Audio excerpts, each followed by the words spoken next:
बहुत समय पहले की बात है।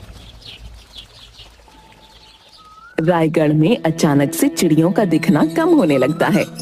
उस नगर में रहने वाले लोग पक्षियों से बहुत प्यार करते थे। वे रोज अपने घर के बाहर चिड़ियों के लिए दाना पानी रखते, लेकिन अचानक चिड़ियों के कम होने से वो सब परेशान थे। किसी को कुछ समझ नहीं आ रहा था कि चिड़िया आखिर चली कहाँ गईं। नगर में रहने वाला रांझू अपने मित्र स्वर्ण से, भाई, हमारा नगर तो जैसे खाली होता जा रहा है यार। सही कहा तुमने। चिड़ियों की आवाज से मन खुश होता है।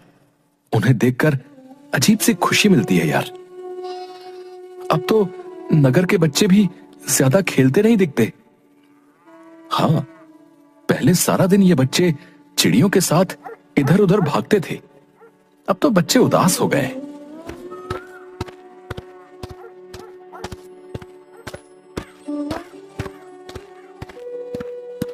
हाँ भाई, आजकल तो नगर में हर तरफ यही चर्चा है कि अचानक से चिड़िया कहाँ चली गई। हम सबको जो है कुछ करना चाहिए। भाई भोला, हम क्या कर सकते हैं? तुम बताओ, अगर तुम्हें कुछ समझ आ रहा है तो। अभी तो मेरे पास तुम्हारी बात का कोई जवाब नहीं है भैया, लेकिन मैं इतना जरूर जानता हूं कि कुछ ना कुछ तो करना ही होगा। भोला एक मजदूर था। वो पूरी मेहनत और ईमानदारी के साथ अपना काम करता था। साथ ही वो बहुत दयालु भी था। नगर से चिड़ियों का गायब होना उसे बिल्कुल अच्छा नहीं लग रहा था। सब परेशान थे, पर किसी को कुछ समझ नहीं आ रहा था। रात को भोला अपनी माँ से कहता है, माँ, मैं दूसरे नगर में काम की तलाश में जा रहा हूँ। अगर कोई काम मिल गया तो मुझे वापस आने में समय लग सकता है। इसीलिए जो है तुम अपना ध्यान रखना। अच्छा बेटा, तू यही कोई काम क्यों नहीं ढूंढ लेता? बार बार दूसरे नगर काम के लिए जाता है, कितने कितने दिन वापस नहीं आता।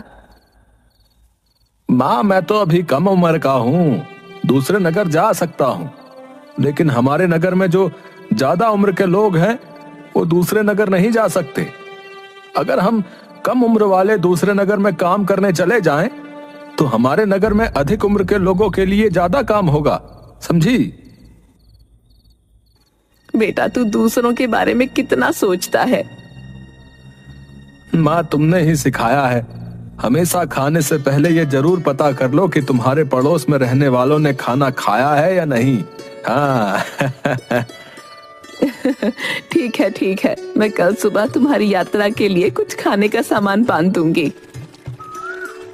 दूसरे दिन भोला अपनी यात्रा के लिए जल्दी ही निकल पड़ता है।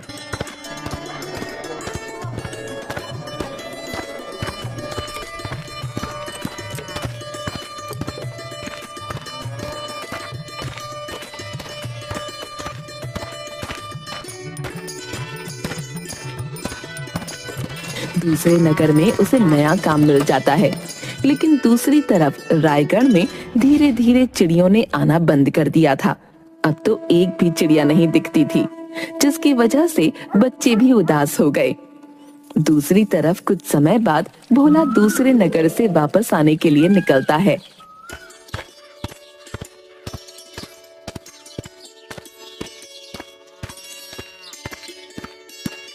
रास्ते में एक जंगल पड़ता था। भोला खुशी खुशी अपने नगर की ओर तेजी से बढ़ रहा होता है। तभी अचानक उसे एक बूढ़े बाबा दिखते हैं। बेटा, जरा रुको, मुझे तुम्हारी मदद की जरूरत है। आपको क्या कष्ट है बाबा? बेटा, तुम्हें देखकर ऐसा लग रहा है कि इस संसार का कोई भी दुख तुम्हें नहीं है।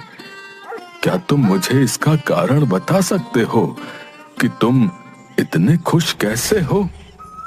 बाबा, मेरे पास ईश्वर का दिया सब कुछ है। ईश्वर ने मुझे स्वस्थ बनाया है। मेहनत करके अपना और अपने परिवार का पेट जो है पाल सकता हूं। फिर भला मुझे दुख और चिंता क्यों हो? सही कहा बेटा, लेकिन मैं तो बूढ़ा हूं। मैं ना मेहनत कर सकता हूं और न ही कमा सकता हूं। बाबा आपको क्या मदद चाहिए, मुझे बताइए। बेटा, तुमने सही कहा। तुम स्वस्थ हो और मेहनती भी हो। तुम कमा सकते हो, लेकिन मैं कमा नहीं सकता हूं। क्या तुम मुझे कुछ पैसे देकर मेरी मदद करोगे? जी बाबा, जरूर करूंगा। ये लीजिए, मैंने पिछले 1 महीने में जितना कमाया है सब आप रख लीजिए। बेटा, यदि तुम ये सारा धन मुझे दे दोगे तो तुम्हारे पास क्या बचेगा? बाबा, मेरे पास फिर से मेरा शरीर बचेगा, जिससे मैं दोबारा मेहनत करके पैसे कमा लूंगा। बेटा, तुम्हारा हृदय सच में बहुत बड़ा है। तुम बहुत दयालु हो। मैं तुम्हें 2 वरदान देना चाहता हूं।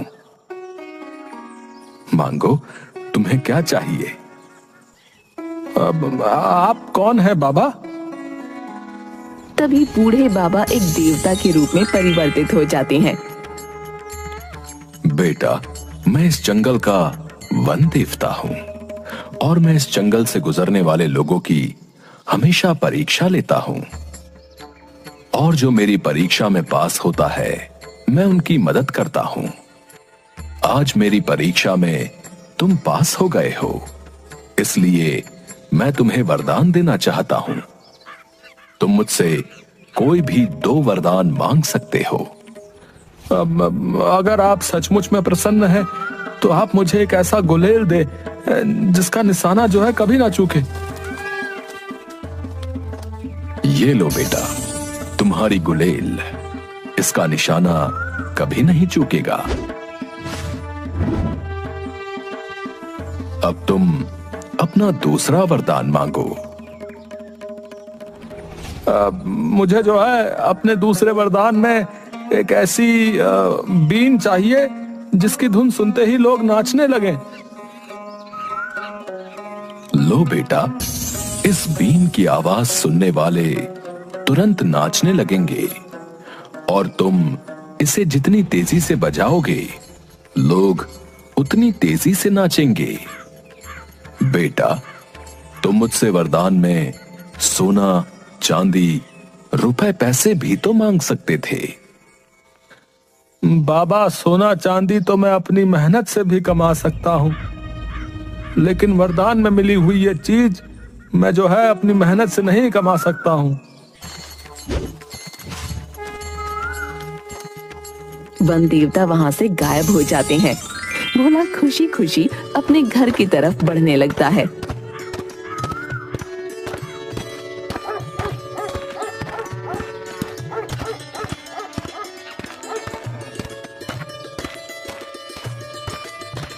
भोला को पशु पक्षियों से बहुत प्यार था। एक दिन, भोला बेटा जल्दी से आकर रोटी खा ले, वरना तुझे काम के लिए देर हो जाएगी। बेटा, जैसे तुझे लगता है तेरे पक्षी भूखे होंगे, वैसे ही मुझे लगता है मेरा बच्चा भूखा होगा। भोला हंसने लगता है। माँ, तुम भी कैसी बातें करती हो? मैं तो बोल सकता हूँ, लेकिन ये बेचारे तो अपनी भूख और प्यास हमें बोलकर नहीं बता सकते, सिर्फ चूं चूं करते रहते हैं। अच्छा बाबा, पहले तू अपने पक्षियों को दाना पानी दे, फिर मैं अपने पक्षी मतलब तुझे रोटी देती हूँ। एक दिन भोला अपने काम की तलाश में बाजार के चौक पर खड़ा होता है। तभी उसकी नजर वहाँ खड़ी मूर्ति पर पड़ती है, जिसके पास पिंजरे में कई तरह के पक्षी कैद होते हैं। कितने सुंदर पक्षी हैं, और ये रंग बिरंगा तोता तो बड़ा ही मन भोला वाला है। न जाने क्यों ये आदमी इन पक्षियों को कैद करके रखता है। मेरा बस चले तो मैं इस आदमी के सारे पक्षी खरीद लूं और उन्हें आजाद कर दूं। क्या करूं, मेरे पास इतने पैसे भी तो नहीं हैं। भोला, आ गए तुम भोला? जी साहूकार जी, मैं आपका ही इंतजार कर रहा था। बताइए कहाँ काम करना है? अब चलो मेरे साथ, मेरे घर पर ही कुछ काम है, लेकिन काम थोड़ा ज्यादा है, तो शायद तुम्हें कुछ दिन वहाँ रुकना पड़े। कोई बात नहीं साहूकार जी, मैं काम पूरा करके ही घर जाऊंगा। आप फिक्र मत कीजिए साहूकार जी। तुम्हारे रहने और खाने की व्यवस्था मैं वहीं पर करवा दूंगा। अच्छा, आपका बहुत बहुत शुक्रिया। भोला साहूकार के घर में काम करना शुरू कर देता है। शाम को साहूकार का बेटा घर वापस आता है। पिताजी, पिताजी, ये देखिए मुझे कितना सुंदर पक्षी मिला है। हाँ बेटा, ये पक्षी तो सच में बड़ा ही सुंदर है। लेकिन तुम्हें ये पक्षी मिला कहाँ से? पिताजी, बाजार की चौक में एक आदमी पक्षियों को बेच रहा था, मैंने वहीं से इसे खरीदा है। अब ये मेरा हुआ। वो तो ठीक है, लेकिन इसका ध्यान रखना, पिछली बार की तरह ऐसा ना हो कि ये भी बिना खाए पिए मर जाए। सही कहा आपने, ये हमेशा यही करता है। बाजार से नए नए पक्षी लेकर आएगा, उन्हें दाना पानी समय पर नहीं देता, फिर वो बेचारे भूख से तड़प कर मर जाते हैं। नहीं नहीं, इस बार मैं पूरा ध्यान रखूंगा। भोला को पक्षियों के भूख से तड़प कर मरने की बात सुनकर बिल्कुल भी अच्छा नहीं लगा। 2-4 दिन बाद साहूकार का बेटा जो नया पक्षी लेकर आया था, वो भी बेचारा बिना दाना पानी के मर गया। भोला को पक्षियों के भूख से तड़प कर मरने की बात सुनकर बिल्कुल भी अच्छा नहीं लगा। साहूकार जी, आपसे एक बात कहूँ तो आप बुरा तो नहीं मानेंगे? हाँ बोलो बोलो भोला, क्या बात है? आप अपने बेटे को समझाते क्यों नहीं? ये कितनी गलत बात है कि वो अपने शौक के लिए पक्षियों को कैद करके रखता है और उनका ध्यान न रखने की वजह से वो बेचारे अपने प्राण त्याग देते हैं। अब क्या बताऊं भोला, हम तो खुद परेशान हैं, लेकिन ये लड़का है कि सुनता ही नहीं। ओ, तुम्हें क्या करना है? ये पक्षी मैंने पैसे देकर खरीदा था। ये जिंदा रहे या मर जाए, इससे तुम्हें या किसी और को कोई फर्क नहीं पड़ना चाहिए, समझे? तुम अपना काम करो और यहाँ से चलते बनो। भोला उदास मन से अपना काम करता है और अपने घर आ जाता है। थोड़ी दूर जाने के बाद ही उसे एक व्यक्ति दिखा जो कुछ परेशान सा एक पेड़ के नीचे खड़ा था और अपनी गर्दन को ऊपर उठाए पेड़ पर कुछ देख रहा था। मुझे लगता है इस व्यक्ति को मदद की जरूरत है, मुझे इसके पास जाना चाहिए। सेठ जी, क्या बात है? आप परेशान लग रहे हैं, क्या मैं आपकी कोई मदद कर सकता हूँ? हाँ भाई, तुम मेरी मदद जरूर कर सकते हो। मेरा नाम मूर्ति है और मैं चिड़ियों का व्यापारी हूँ। चिड़ियों को पकड़कर उन्हें बेचना मेरा काम है। ऊपर उस पेड़ पर कितनी सुंदर चिड़ियाएं बैठी हैं। मुझे उस चिड़िया को पकड़ना है। अगर तुम उसे पकड़ने में मेरी मदद करोगे तो मैं तुम्हें मुंह मांगी कीमत दूंगा। भोला मूर्ति की बात सुनकर मन ही मन बहुत गुस्सा हुआ, लेकिन उसने मूर्ति से कुछ नहीं कहा। सेठ जी, अगर आप व्यापारी हैं तो आपके पास तो बहुत सारी चिड़ियाएं होंगी। हाँ, मेरे पास बहुत सारी चिड़ियाएं हैं। मैं रोज 100 से भी ज्यादा चिड़ियाएं पकड़ता हूँ और उन्हें दूसरे नगर में ले जाकर बेच देता हूँ। लेकिन सेठ जी, इतनी चिड़ियाओं का लोग करते क्या है? अरे तुम्हें नहीं पता है? कोई चिड़िया को खाता है, कोई उसे पालता है। सबके अलग अलग शौक हैं, लेकिन मैंने आज तक इतनी सुंदर चिड़िया नहीं देखी। अब तुम देर मत करो और जल्दी से इस चिड़िया को पकड़कर मुझे दे दो। मैं तुम्हें मुंह मांगी कीमत दूंगा। ठीक है, अगर आप मुंह मांगी कीमत देंगे तो मैं अभी उस चिड़िया को नीचे गिराता हूँ। भोला देवता का दिया हुआ गुलेल निकालता है और चिड़िया की तरफ बिना पत्थर लगाए निशाना लगा देता है। चिड़िया पेड़ से नीचे गिरती है। लीजिए सेठ जी, आपकी अद्भुत चिड़िया उस झाड़ी में है, जाइए उसे पकड़ लीजिए। हाँ, मैं अभी उसे पिंजरे में बंद करता हूँ। हाँ। मूर्ति झाड़ी में घुस जाता है। जैसे ही वो झाड़ी में घुसता है, भोला वन देवता की दी हुई बीन निकालकर बजाना शुरू कर देता है। बीन की धुन कानों में जाते ही मूर्ति नाचने लगा।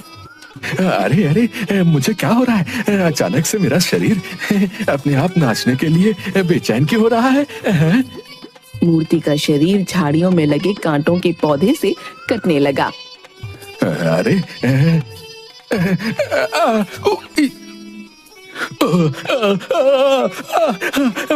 मैं तुम्हारे हाथ जोड़ता हूँ भगवान के लिए, ये बीन की आवाज बंद करो। भोला बीन बजाना बंद करने की जगह और जोर जोर से बजाने लगता है। मूर्ति और जोर जोर से नाचने लगता है, जिसके कारण उसका शरीर बहुत ज्यादा घायल हो जाता है और उसके कपड़े भी जगह जगह से फट जाते हैं। मैं तुम्हारे हाथ जोड़ता हूँ भगवान के लिए, ये बीन बजाना बंद कर दो। मेरे पास जितने पैसे हैं वो सब मैं तुम्हें दे दूंगा, लेकिन ये बीन बजाना बंद कर दो। ठीक है सेठ जी, आप बाहर आ जाइए। किसी तरह सेठ झाड़ियों से बाहर निकलता है।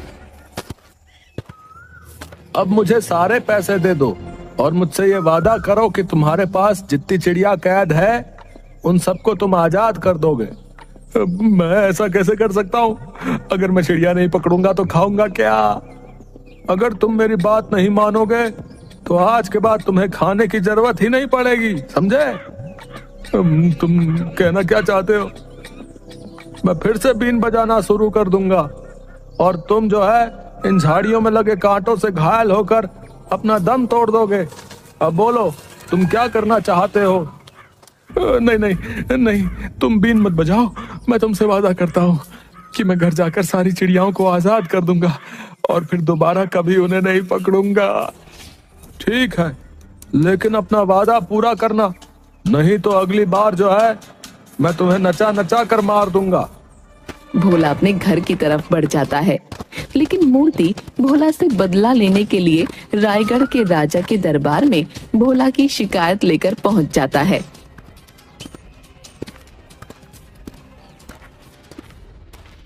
महाराज की जय हो। महाराज, मेरा नाम मूर्ति है। महाराज, मैं तो बर्बाद हो गया। महाराज, आपके राज्य में ऐसा अनर्थ हो रहा है।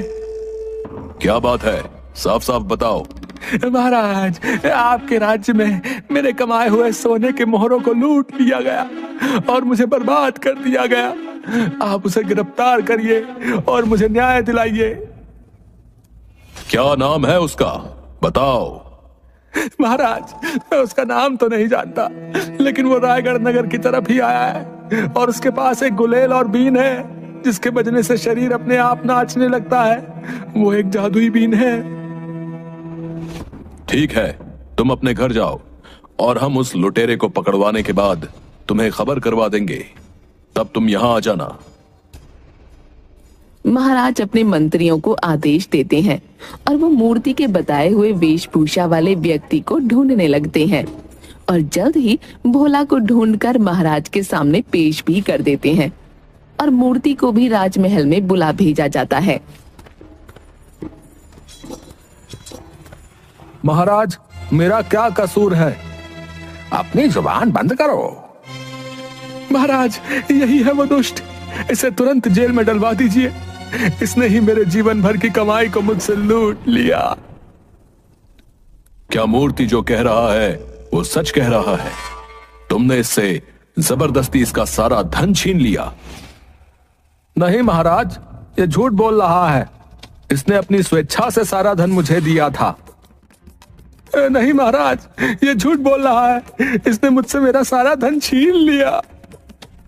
महाराज, इस भोला को गिरफ्तार करने के बाद हमने जब इसके घर की तलाशी ली थी तो इसके घर से ये गुलेल और बीन के साथ सोने के सिक्कों की एक पोटली मिली। महाराज, यही है मेरी पोटली, मेरे जीवन भर की कमाई।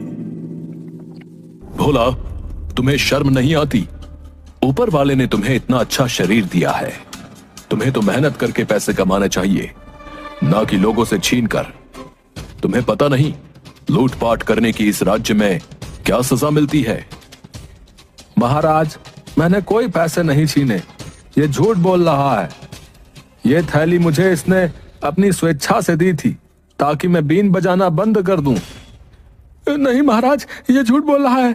आप ही बताइए कि बीन की इतनी मधुर आवाज किसे कैसे बुरी लग सकती है, और अगर किसी को आवाज अच्छी नहीं भी लगे तो भी कोई भला इतने पैसे क्यों देगा बीन की आवाज को बंद करने के?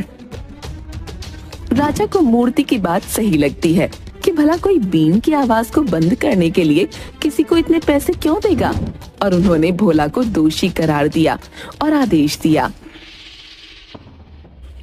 भोला ने हमारे राज्य में चोरी करने की गुस्ताखी की है, इसलिए उसे आज से 3 दिन के बाद फांसी पर लटका दिया जाए, ताकि नगर में दोबारा कोई चोरी करने की हिम्मत न करे। 3 दिन बाद भोला को फांसी पर लटकाने की सजा देने के लिए उसे नगर के चौक पर ले जाया गया। उस समय वहां पर मूर्ति भी था और मन ही मन खुश हो रहा था कि उसे उसके पैसे भी वापस मिल गए और उसने भोला को सबक भी सिखा दिया। लेकिन फांसी पर लटकाने से पहले उस व्यक्ति से उसकी आखिरी इच्छा पूछी जाती है, इसलिए भोला की भी अंतिम इच्छा पूछी गई। भोला, तुम्हारी कोई अंतिम इच्छा है तो तुम बता सकते हो, वो जरूर पूरी की जाएगी। हुजूर, मैं मरने से पहले जो है आखिरी बार थोड़ी देर अपनी बीन बजाना चाहता हूँ। राजा कुछ कहता उससे पहले ही मूर्ति बोल उठा। नहीं नहीं महाराज, उसे बीन बजाने की आज्ञा बिल्कुल ना दी जाए, वरना अनर्थ हो जाएगा। तुम शांति से खड़े रहो, क्योंकि मरने वाले की अंतिम इच्छा पूरी करना कानून का फर्ज होता है। सिपाहियों, जाओ और भोला की बीन उसको वापस कर दो। सिपाही भोला की बीन उसे लाकर देता है और भोला बीन बजाना शुरू करता है। राजा के साथ साथ वहां मौजूद सारे लोग नाचने लगे और जैसे जैसे भोला ने बीन बजाना तेज किया, सब तेजी से नीचे कूदने लगे। ईश्वर के लिए तुम ये बीन बजाना बंद कर दो। अगर तुम ये बीन बजाना अभी तुरंत बंद कर दोगे तो मैं तुम्हें प्राण दान दे दूंगा। अब बताओ सेठ, मैंने तुम्हारी पैसों की थैली छीन कर ली थी या तुमने स्वेच्छा से मुझे थैली दी थी? मुझे माफ कर दो, मैं तुम्हारे हाथ जोड़ता हूँ, बस ये बीन मत बजाना। मैंने वो थैली अपनी स्वेच्छा से तुम्हें दी थी। इस दुष्ट मूर्ति को अभी कैद खाने में डाल दो। महाराज, मुझे माफ कर दीजिए, मैं इसी लायक हूँ। आप मुझे कारागार में डाल दीजिए, परंतु इस बीन की आवाज से बचा लीजिए। महाराज, इसने सिर्फ पैसों की थैली ही नहीं दी थी, इसने मुझे यह वादा भी किया था कि इसके पास जितने भी पक्षी हैं उन सबको ये मुक्त कर देगा।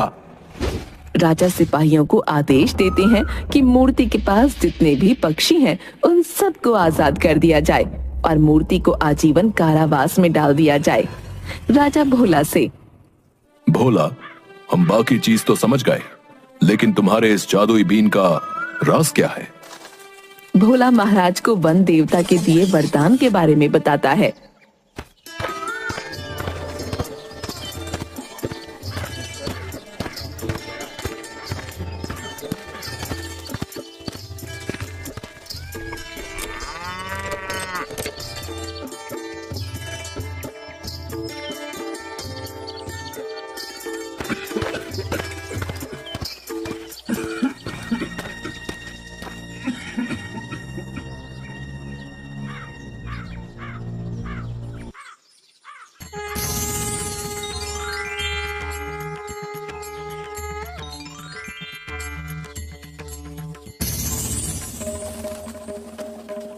हम तुम्हारी सूझबूझ से बहुत प्रसन्न हुए।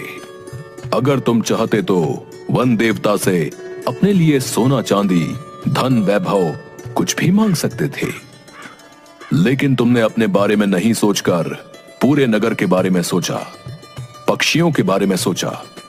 इसलिए हम तुम्हें अपने राज्य में मंत्री का पद देते हैं। महाराज, आपका बहुत बहुत धन्यवाद।